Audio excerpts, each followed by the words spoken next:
Reynolds. Thank you, Deputy President. Well, I've got to say, if anyone had any doubt whatsoever about the true nature of the Labor government, I think this unexpected and unannounced and secret 700-page plus bill is absolute evidence. In fact, why bother having Labor members in this chamber? Why don't you just put your trade union reps in these seats? It would be more honest than you are currently now. This was not included in the government's 2022 election policies, and neither was it foreshadowed in any of the public consultation papers released in April of this year. So, no matter what you say, you did not go to the election and tell the Australian people that this was your true agenda. Of course, on this side of the chamber, we absolutely knew what you were all about, and you've had to, year and a half in, you've had to sneak this in the cover of darkness. And now you've got Senator Sterle out there saying, "Oh, well, it's just about a few truck drivers." I was going to say something rude, but I won't.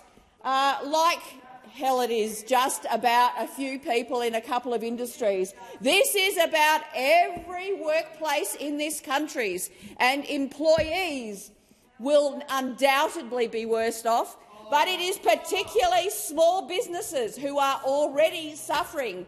5 million small businesses in this country, 43% of whom are now not profitable, given the stresses and strains your government have put on them with cost of living and cost of doing business pressures for small businesses. So nobody in this country should have any residual doubts. And reading the response to this from the Minerals Council, which is obviously an incredibly important industry, not only to my home state of Western Australia, but also to the economic viability of our nation.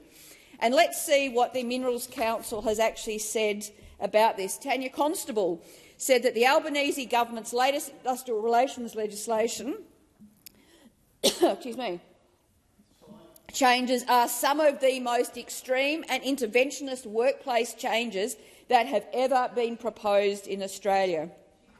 The changes will inflict immense harm to the economy, the weight of which will fall on the shoulders of the most vulnerable Australians, who will be paying more for groceries, housing and energy. And guess what? Your own minister, when announcing this yesterday, confirmed this, that the cost of living will go up even further for every Australian who at the moment can least afford it.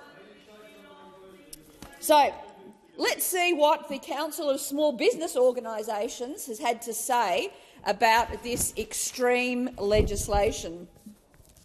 So the Council of Small Business Chair Matthew Addison said this. He said the issues of confusion and complexity remain, combined with an increased requirement for every business, small or large, to dedicate even more resources, time and money towards trying to understand, 700-800 pages of complex legislation in 4 separate schedules. So, at a time when small businesses are struggling to manage increased cost of supply, of rent, of electricity, of wages, the last thing any small business in this country needs is these additional changes. So we do not in this country need any of these. And in fact, I'd like to say to the people of Western Australia that there are 10 good reasons why this is such a bad bill. It is impossibly complex and it has far too much uncertainty. It adds additional costs to businesses, including our 5 million small businesses. It makes Australians pay more in a cost of living crisis, which the minister confirmed yesterday.